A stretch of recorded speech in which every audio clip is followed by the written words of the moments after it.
Assalamualaikum warahmatullahi wabarakatuh. Waalaikumsalam warahmatullahi wabarakatuh. Yang saya hormati Bu Nur Anita Dastuti, SI MPD. Yang saya hormati juga teman-teman rekan kelas saya. Berdirinya saya di sini dengan kelompok saya akan menjelaskan tentang tingkat pengukuran dan uji homogenitas yang telah kami diskusikan. Lanjut saja ke perkenalan dengan saya Muhammad Sanidur Akbar. Saya Sri Adia Aulia Ensari. Saya Siti Zakiatul Rahman. Saya Tia Siti Fatimah. Ya, mungkin begitu perkenalan dari kami. Lanjut saja ke materi yang akan disampaikan oleh Siti. Siti.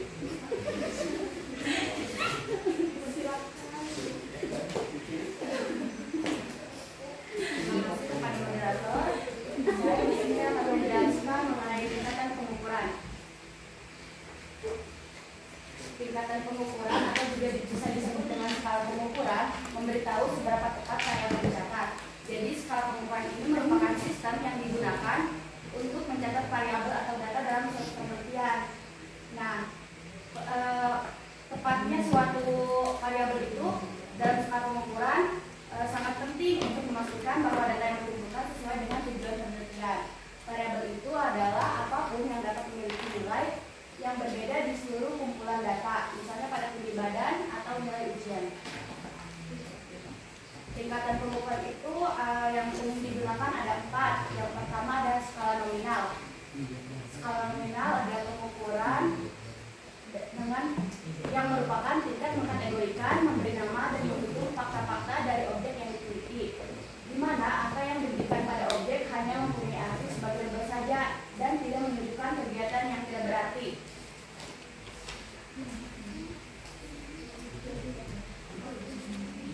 Contoh dari skala nominal itu, kita dapat mengkategorikan data dengan diberikan label dalam kelompok yang saling eksklusif tetapi tidak ada urutan antar kategori.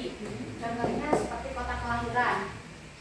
Misalkan ada data 1 Bandung, 2 Kuningan, 3 Jakarta. Nah, urutan 1, 2, 3 itu bukan sebagai urutan tapi hanya sebagai label saja. Yang nomor 1 itu kan yang misalnya di kota Bandung, bukan berarti yang kota Bandung itu lebih baik daripada yang di kota Kuningan, tapi sama saja karena 1, 2, 3 nya sebagai label. Begitu juga yang suku bangsa. Selanjutnya yaitu skala yang kedua ada skala ordinal. Skala yang merupakan tingkat ukuran kedua yang berjenjang sesuatu yang lebih atau kurang dari yang lainnya. Ukuran ini digunakan untuk mengurutkan objek dari yang terendah hingga tertinggi dan sebaliknya, yang berarti peneliti sudah melakukan pengukuran terhadap variabel yang diteliti. Jadi kalau skala ordinal itu kebalikan dari skala nominal. Kalau yang nominal kan tadi tidak memiliki urutan, kalau ordinal itu memiliki urutan, bisa lebih dari atau kurang dari. Nah, contohnya itu misalnya pada level makanan, kan level makanan itu misalnya kepedasannya ada level 1, 2, 3. Nah, kan yang level 1 itu berarti lebih rendah daripada yang level 2 dan 3. Berarti itu urutannya level 1 itu lebih rendah dari yang kedua, yang ketiga. Yang level 3 itu lebih tinggi daripada yang kedua dan ke-1. Terus misalnya pada tingkatan sekolah juga sama, misalkan SD, SMP, SMA. Kalau pada peringkat-peringkat kelas itu sebaliknya, yang peringkat 1 berarti lebih baik daripada yang peringkat 2 dan 3. Sedangkan yang peringkat 3 itu berarti lebih rendah daripada yang peringkat ke-2 dan ke-1. Paham? Kemudian yang selanjutnya itu skala interval. Skala interval adalah skala yang tidak memiliki norma mutlak. Dengan skala interval kita sampai pada suatu bentuk kuantitatif. Hampir semua ukuran statistika dapat diterapkan di sini kecuali untuk menyatakan pengetahuan tentang titik nol yang sebenarnya, yaitu norma mutlak. Karena kan pada skala interval ini tidak memiliki norma mutlak. Nah, contohnya ini pada skala suhu. Misalkan kan suhu dalam derajat Celcius. Misalkan 0 derajat Celcius, nah 0 derajat Celcius ini bukan berarti 0 itu 0, tapi 0 itu masih memiliki arti. Jadi 0 itu masih terasa suhunya. Yang terakhir itu, yang keempat ada skala rasio. Skala rasio menjadi nomor mutlak, kebalikan dari yang tadi yang interval. Semua jenis ukuran skala statistika dapat diterapkan pada skala rasio, dan hanya dengan skala ini kita dapat melakukan transformasi data dengan benar. Karena skala rasio ini mengandung norma mutlak, jadi lebih mencakup semuanya untuk dalam data penelitian. Nah, contohnya itu misalkan dalam fisika itu ada panjang, misalkan 0 cm. Kan nggak ada tuh yang berukuran 0 cm. Kalau 0 cm berarti dia tidak memiliki panjang. Jadi nolnya itu yang benar-benar nol, tidak ada nilainya, memiliki nilai benar-benar 0. Nah, misalkan dalam panjang 0 cm berarti tidak memiliki panjang. Kalau dalam berat 0 kg berarti kan tidak memiliki berat. Sekian penjelasan dari saya. Selanjutnya saya kembalikan kepada Bapak. Terima kasih kepada pemateri yang telah menyampaikan materinya. Lanjut ke materi selanjutnya yang akan disampaikan oleh Tias. Silakan. Nanti kalian bisa lihat aja di Zoom ya. Di Zoom sih.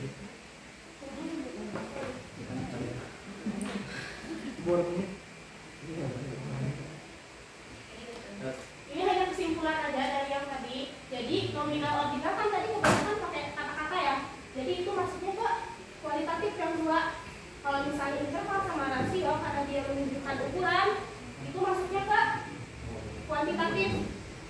Jadi kalau misalnya nominal kan tadi nggak ada urutan kata-kata untuk kata-kata. Yang ini juga urutan, tapi juga ada kata-katanya kan. Jadi kualitatif. Kalau misalnya kuantitatif itu emang benar-benar hanya menyatakan suatu ukuran aja. Ini nanti kalau misalnya mau dihafalin, kalau misalnya lebih mudahnya pakai cara yang ini.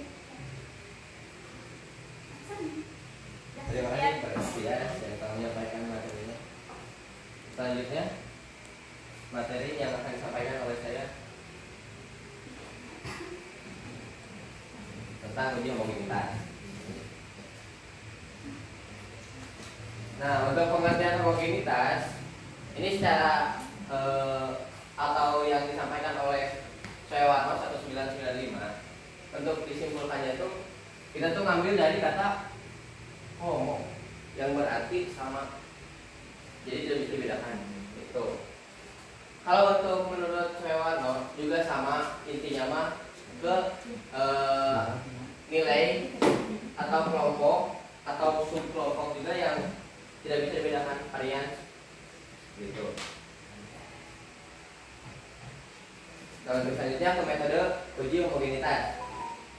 Beberapa metode uji homogenitas yang dapat digunakan diantaranya di sini tuh ada 5 uji homogenitas tuh metodenya. Yang satu diuji Leven digunakan untuk menguji kesamaan varian pada beberapa populasi. Uji Leven stabil terhadap penggunaan di distribusi normal.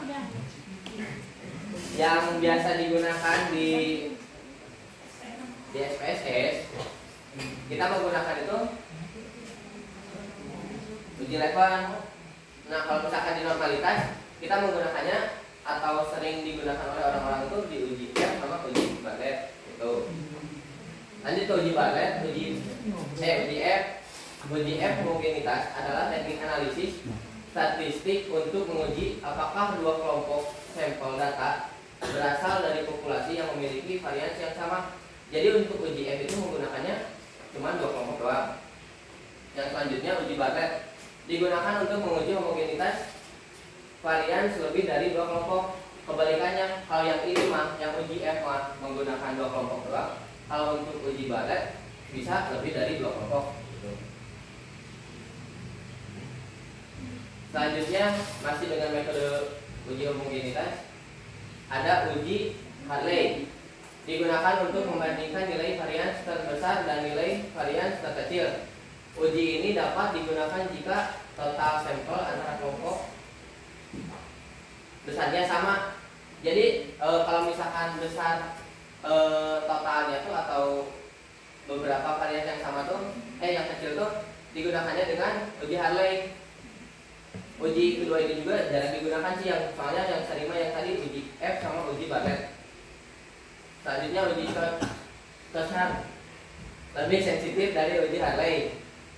Jadi masih gambaran dengan uji Hartley, tapi ini tuh lebih sensitif karena mempertimbangkan semua varian yang diuji. Uji ini terlihat lebih baik jika salah satu varian kelompok nilainya jauh lebih tinggi dibandingkan nilai varian kelompok lainnya. Tuh. Untuk materi selanjutnya akan disampaikan oleh lihat. Mana pilihannya di sini? Terima kasih kepada moderator. Jadi di sini saya akan menjelaskan mengenai langkah-langkah UJF homogenitas. Seperti yang tadi telah dibahas bahwa UJF homogenitas adalah teknik analisis yang digunakan untuk menguji varian terhadap dua kelompok sampel. Langsung saja ke langkah-langkahnya. Untuk langkah yang pertama yaitu kita harus menulis pasangan hipotesis yang akan diuji. Jadi hipotesis itu seperti dugaan sementara ya. Jadi kita harus menulis pasangan hipotesisnya. Untuk H0 yaitu varian pertama sama dengan varian kedua, artinya variasi homogen. Lalu untuk hipotesis yang selanjutnya yaitu H1, yaitu varian ke-1 tidak sama dengan varian kedua, yang artinya varian tidak homogen. Untuk langkah yang kedua yaitu kita harus mencari nilai varian dari masing-masing sampel. Rumusnya yaitu varian sama dengan N. N ini yaitu jumlah banyaknya data dari setiap sampel kelompok dikali sigma X1 dikuadratkan dikurangi sigma X1 kuadrat dibagi N dikali N-1.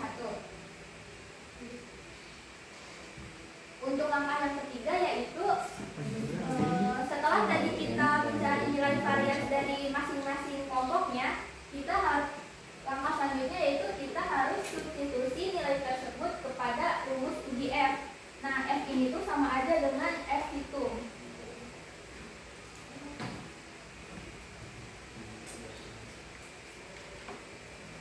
Yaitu dengan rumusnya variansi terbesar dibagi variansi terkecil. Lalu untuk langkah yang keempat yaitu menentukan batas nilai krisis atau estabel dari penerimaan dan penolakan hipotesisnya. Kan tadi sudah di-share juga ya ada estabel yang Excel. Nah, untuk langkah-langkahnya yang pertama kita harus menentukan derajat kebebasannya dulu. Yang pertama itu derajat kebebasan pembilang. Pembilang artinya variansi yang terbesar. Nah, dari variansi itu tuh datanya tuh berapa di kelompoknya tuh atau N-nya. Nanti tuh untuk mencari derajat kebebasan pembilang yaitu dengan N dikurangi 1. Begitu juga dengan derajat kebebasan yang penyebut. Nah, kita bisa menggunakan taraf signifikasinya 0,01 atau 0,05, tapi kebanyakan memakannya 0,05.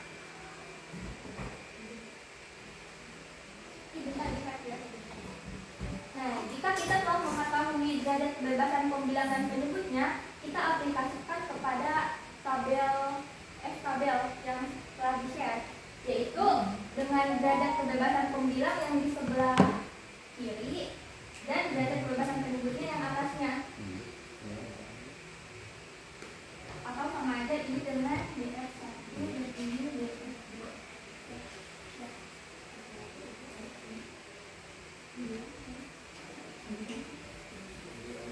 Untuk angka yang selanjutnya yaitu membandingkan nilai F hitung dengan F tabel dengan syarat jika F hitung kurang dari F tabel maka data tersebut homogen, dan jika F hitung lebih dari F tabel maka data tersebut tidak homogen.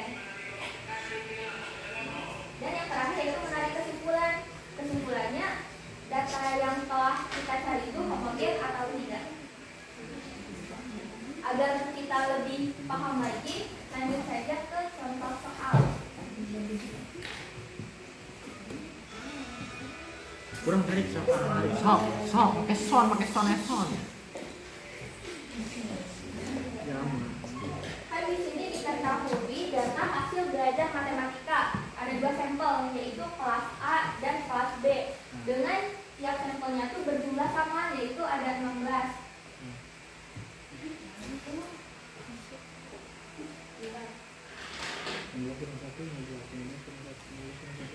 Seperti tadi langkah yang pertama, yaitu kita harus menulis pasangan hipotesis yang akan diuji, yaitu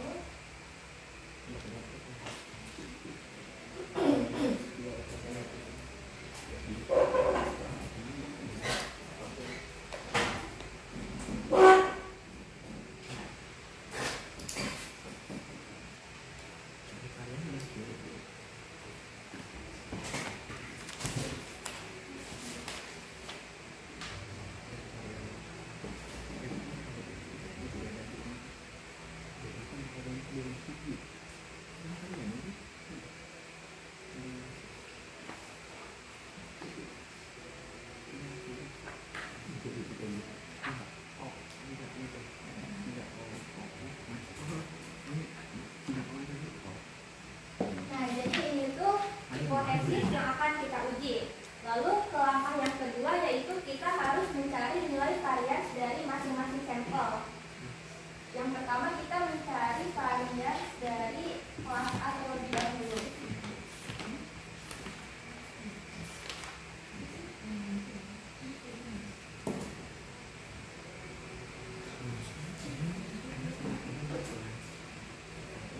Atau kita bisa ibaratkan kelas A ini menjadi X1 dan kelas B menjadi X2. Nah, untuk mencari varian, langsung saja ke rumusnya, yaitu N kali sigma X.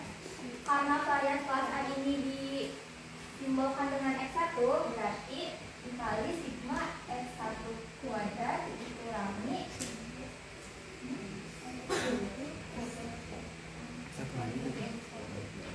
berarti satu di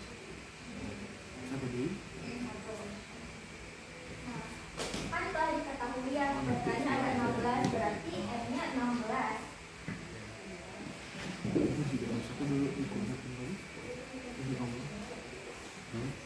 Kita jumlahkan dulu. Jumlahkan semua data yang ada di kelas A.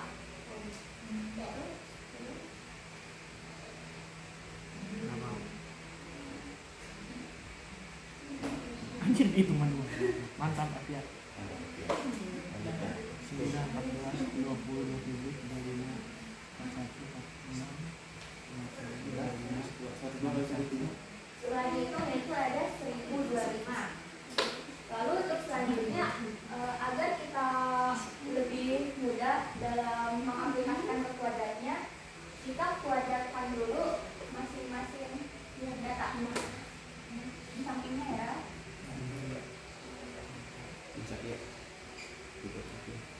Nah, kita kuadratkan ini 50 kuadrat.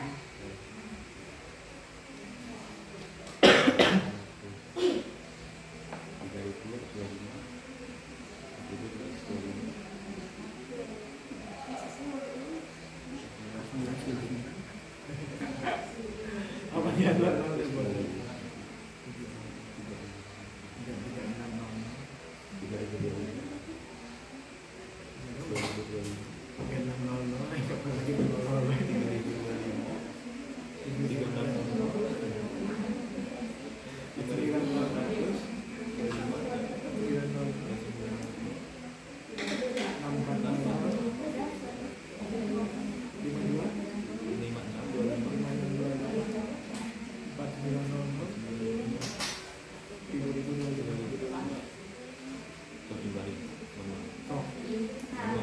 Setelah dikuadratkan, lalu kita jumlahkan berapa? Jadi kita dulu ada 60.625. Kita langsung saja masukkan ke dalam rumus sigma X1 kuadrat. Berarti kita taruhnya yang mana? 1025 dikuadratin. Ini berarti jumlah ini Jumlah X kuadrat nilai 1 kuadrat.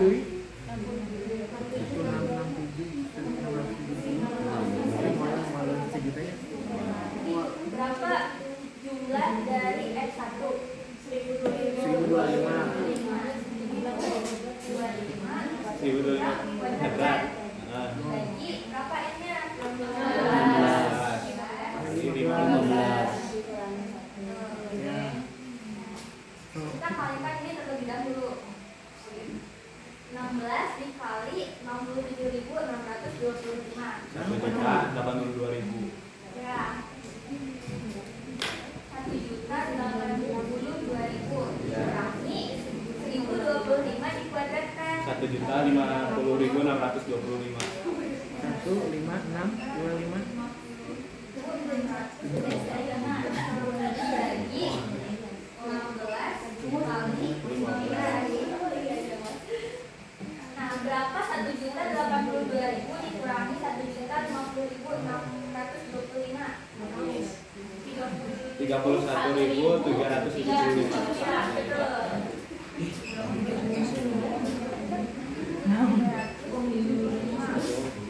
Lalu 16 dikali 15 240. dibagi 31.375 dibagi 240. 130,73 mau dibulatan. Kamu dibulatan. Nah, kita sudah mencari varian dari kelas A. Lanjut ke varian kelas B.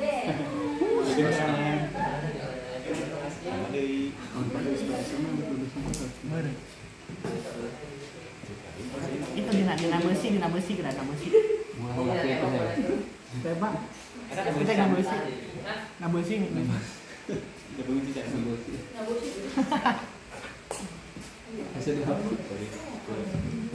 rumusnya, yaitu varian sama dengan S dikali sigma. Karena kelas B ini kita simbolkan dengan X2, ini X2 dikuadratkan dikurangi sigma X2 kuadratkan dibagi N kurang 1. Makanya seperti tadi yang pertama kita Langsung aja kan.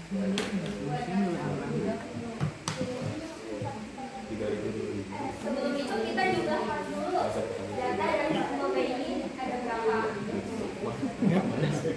Segitu aja. 1090. Ya betul, 1090. Terus kita kuadratkan lagi. Masya Allah, dulu 325 dari 600,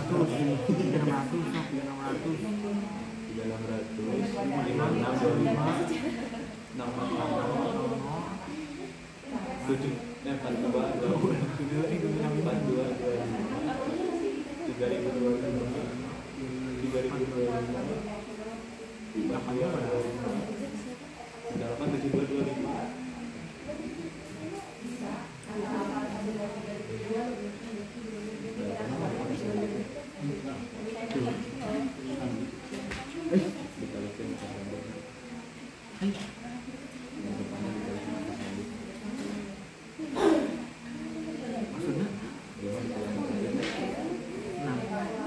Lalu kita digunakan hasil dari yang telah dikuadratkan, yaitu 6 kali 7 800. Oh, 425. 475, 475. Iya. Iya, Lalu kita enggak. masukkan ke dalam rumus. N-nya 16 kali 75 sigma X2 dikuadratkan 75 800 dikurangi sigma X2 1090 dikuadratkan Dikuadratkan.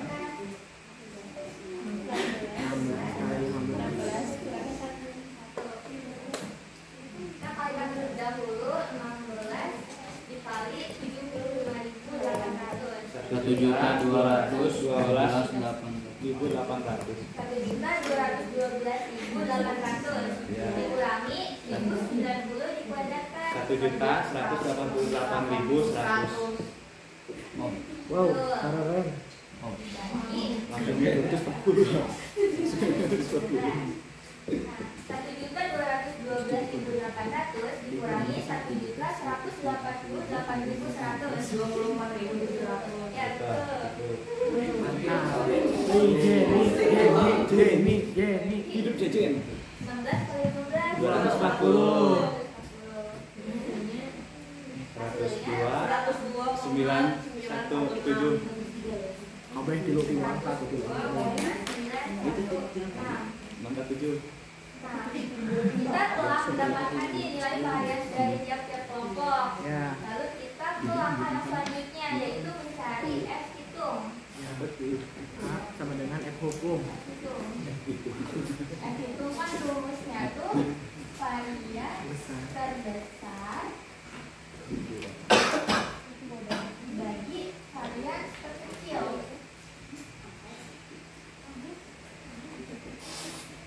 Mana yang variasinya terbesar antara dua kelompok ini? Kelas A. Kelas A. Nah, terus 30. bagi varian terkecilnya 1,2. Wah, 1,9.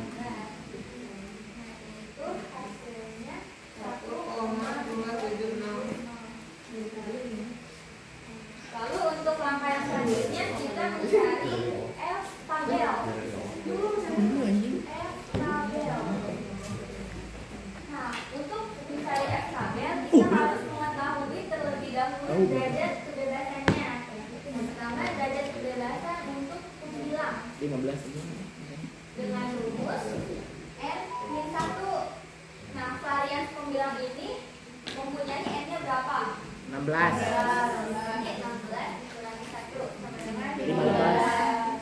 Lalu yang selanjutnya derajat kebebasan penyebut. Yang penyebut juga sama ya. N-nya tuh 16. Nah, setelah kita mengetahui derajat kebebasan antara pembilang dan penyebutnya, yaitu 15 dan 15, Iya. kita aplikasikan ke dalam tabel tabel. Ya. Nah, Berarti 16, 19,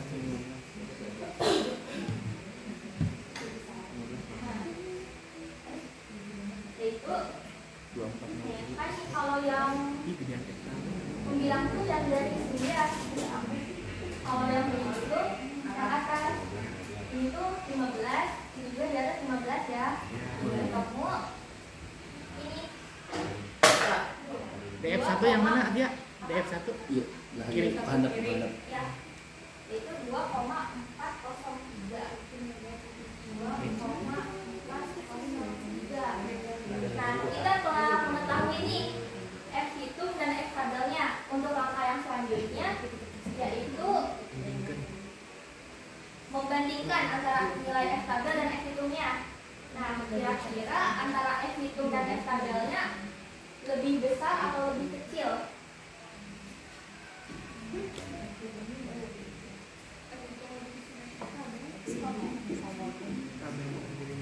Nah, kira-kira F hitung lebih besar atau lebih kecil dari F tabel? Lebih kecil. Lebih kecil.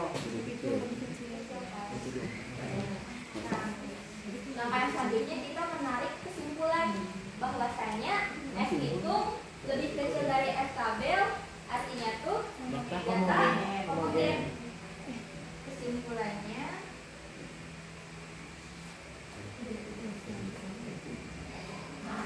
data homogen.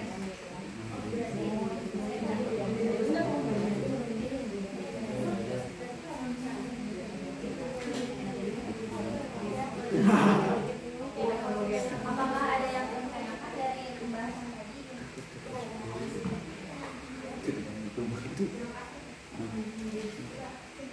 Terima kasih. KI sekian. Terima kasih kepada dia yang telah menyampaikan materinya. Lanjut saja ke materi selanjutnya yang akan disampaikan oleh saya. Tidak homogen gitu. Ya, di Nah, harus ini jadi itu. Tidak homogen. Tidak homogen.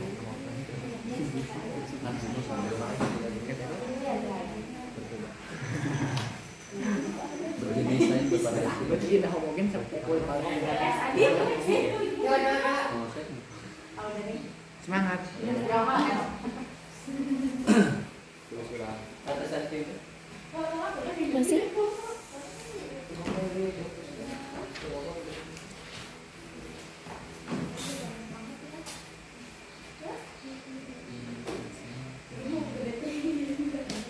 Tias Barlet. Hah? Tias Barlet. Masya Allah.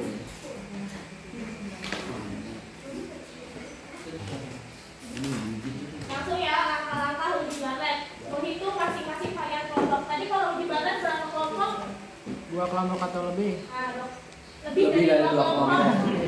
Lebih dari 2 kelompok. Jadi bisa 3, 4, 5, 6 dan seterusnya. Menghitung masing-masing varian sama kayak tadi. Rumusnya juga sama. Berarti kalau misalnya 3 kelompok dihitung satu-satu. Kayak tadi. Menyusun kelompok-kelompok nilai ke tabel. Nanti ada tabel yang emang di situ harus diisi. Menghitung varian gabungan. Nanti setelah ini kan bisa ada 3 tabel. Digabungin nanti ini rumusnya. Terus menghitung. Elat ya. Tidak amat menulis.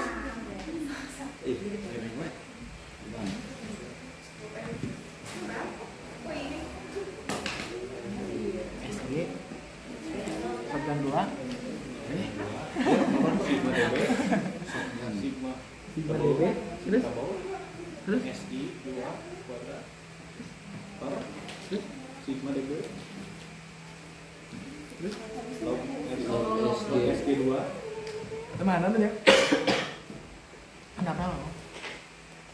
Ngantos. Sudah.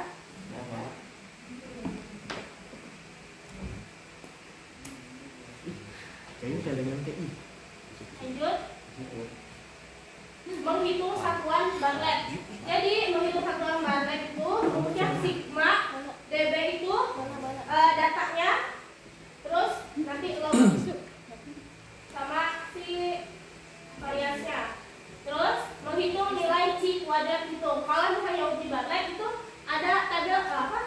C kuadrat hitung sama C kuadrat tabel bedanya. C kuadrat tabelnya udah di-share gitu. Nah yang ini yang hitung ln 10 ini adalah logaritma normal 10. Kenapa pakainya logaritma normal 10? Ada yang tahu? Nah jadi kenapa uji Barlet pakainya logaritma normal 10? Karena untuk mengurangi skewedness atau penyebaran yang terlalu luas. Jadi datanya tuh gak terlalu nyebar jauh gitu. Jadi masih bisa dideteksi, masih bisa normal gitu. Terus yang kedua normalisasi. Hasil uji Barlet itu nanti stabil kalau misalnya pakai logaritma normalitas 10. Terus yang nomor 3 penyederhanaan penghitungan, penyederhanaan penghitungan, jadi biar lebih gampang hitungnya. Terus yang ke-6 menghitung C kuadrat tabel. Nanti ini sama derajat kebebasannya 0,05. Kenapa dipakainya 0,05? Karena itu untuk yang biasa diuji untuk uji satu arah atau 2 arah. Kan kalau misalnya ini kita mau nyari apakah data homogen atau tidak homogen, jadi 2 arah. Jadi pakainya 0,05. Kak, dikurangi 1 ini adalah semua kelompok. Misalnya kelompoknya ada 5. Nah, dikurangi 1. Tuh. Udah, yang terakhir sama kesimpulan.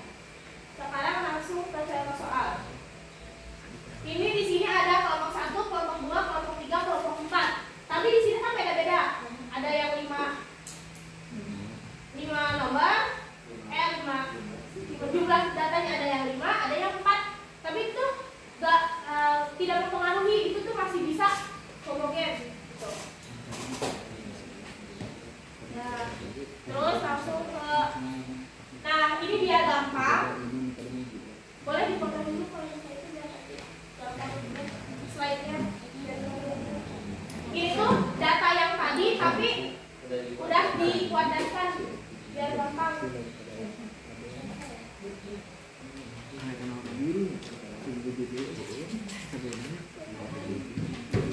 Ini tuh hasil ya. Ini tuh hasil yang paling bawah tuh. Ya.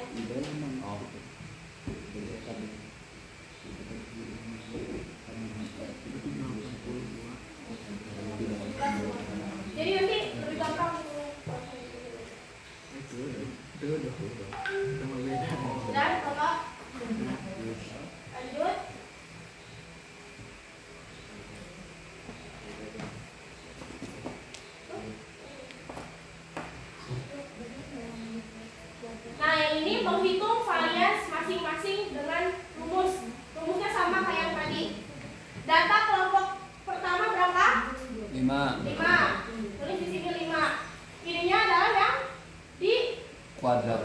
dikuadratkan. Udah dikuadratkan kan?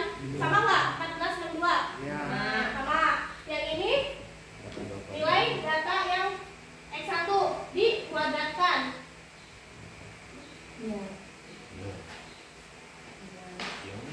Sama kayak tadi, ini dikali ini berapa? Begitu apa nama lagi?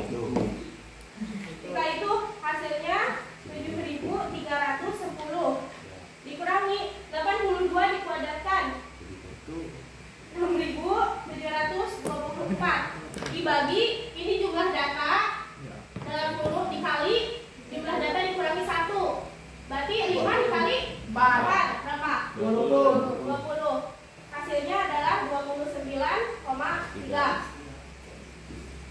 Paham kan uangnya sama kayak ini? Ya. Lanjut. Nah, ini langkah selanjutnya adalah menyusun kelompok-kelompok nilai ke tabel. Yang pertama, ini datanya N dikurangi 1. Kelompok 1 berapa datanya? 5. Dikurangi 1 4. Kelompok 2 datanya berapa? 5 dikurangi 1 4. Kelompok 3 4 dikurangi 1 Yang terakhir 4 dikurangi 1 juga 3. Variansnya ini masukin yang tadi hasilnya sebelumnya. Ya. Yang tadi ini.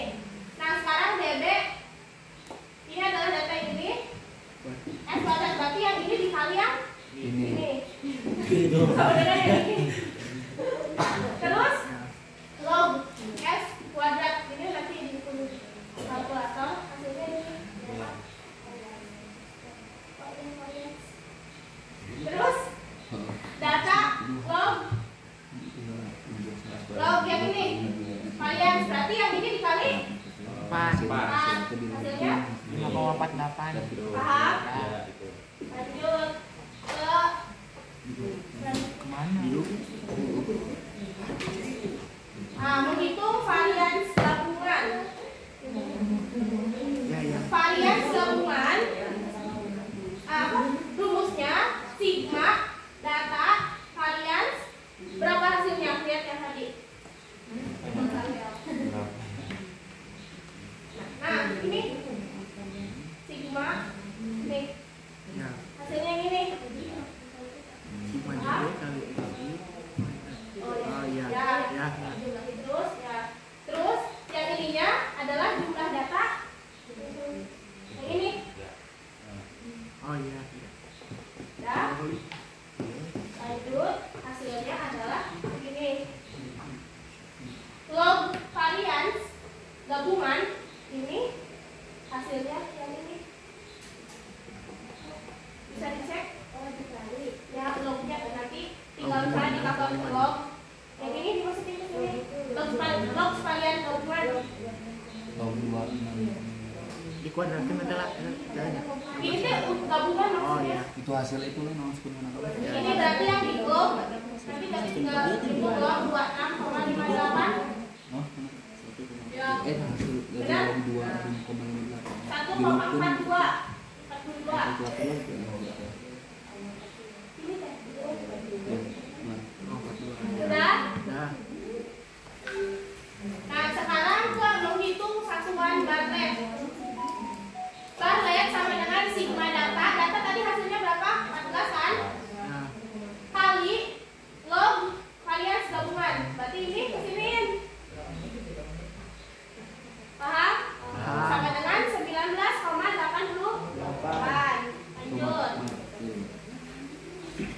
Nah sekarang menghitung C kuadrat hitung. Tadi kan rumusnya logaritma normal 10 itu hasilnya 2,3. Bisa dihitung bisa dicek di Google atau yang lainnya. Itu log pas. Ya tadi kenapa dipakai yang itu ada 3 alasan kan? Nah pakai itu. Terus Bartlettnya berapa tadi? Itu nggak bisa diubah di sini. Menghitung Bartlettnya masukin. Tadi hasil Bartlettnya kan yang ini kan? Ya. 19,88 masukin ke sini. Sama data log ya Itu. ini Ya. hasilnya dari data log varians. Nah udah ini dikurang ini hasilnya berapa? Tuh dong kan kali. 0,14. Terus dikali sama ini, pokoknya hasilnya segini aja. Ya. Ya. Dan sekarang menghitung nilai C kuadrat tabel. Nah, C kuadrat tabel itu berarti ini apa tadi itu namanya? Kebebasan derajat kebebasan. Ya, signifikasinya itu pakai 0,05. Ya. Karena ini dua arah. Terus kelompoknya tadi semua kelompok ada berapa yang diuji? 4. Ada 4 kelompok kan? Jadi 4 dikurangi 1. 3. Sekarang 0,05 masukin sini, 4 dikurangi 1 berarti 3. Berarti hasilnya 0,05 titik koma 3. Coba lihat di C kuadrat tabel yang udah di-share. Oh. Itu tadi titik koma teh. Titik koma itu kayak nah 0,05 nya tuh di atas. Nih di tabelnya itu paling atas ada 0,05. Nah, yang ininya angka yang di samping kiri. Di square hah? 3. Itu kan paling atas, pokoknya ada sebelah kanan itu ada 0,05. Oh iya. Yang ininya 3, hasilnya berapa? 12,838. Nah, 12, Ya Allah. 838. Bisa dong. Iya kan biar kalian lihat, ya Allah. Biar kalian lihat. Nah, dari hasil perhitungan, terus simpulkan sama kesimpulannya kayak tadi. Kalau misalnya C kuadrat hitung lebih kecil daripada C kuadrat tabel, berarti data homogen. Kayak ini C kuadrat tabelnya adalah C kuadrat hitungnya adalah 0,322. Tabelnya 12,838, berarti C kuadrat hitung lebih kecil daripada C kuadrat tabel, berarti datanya oke. Paham? Paham.